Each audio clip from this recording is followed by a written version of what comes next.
Hello, today I'm going to show you how to change the headlight bulbs. In this case, it's the all-weather light on your Audi A4 for Avant car.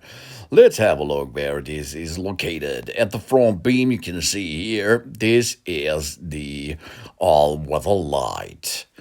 Vehicle with xenon lights, yeah? Okay. We turn the plastic connector with the cover area to unlock this, and then of course we are going to remove this. Then we are going to rotate the bulb connector anti-clockwise so that it is released from its seat. Yeah, now we can see we can remove the connector from the headlight housing with the bulb itself.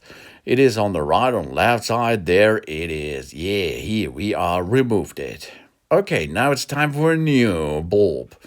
We entered the new bulb correctly into the connector. Only push it in position. Then we guide the connector with the bulb into the housing, and after we are get this back in position, we are going to turn the bulb clockwise as far as it stops. Of course, we have now replaced it and we put the cover back on. Then we check the whether the new bulb is working. Oh, that's cool and easy. Thanks for watching. Please subscribe me and give me a positive feedback, and I hope to see you again on my channel. Dun dun!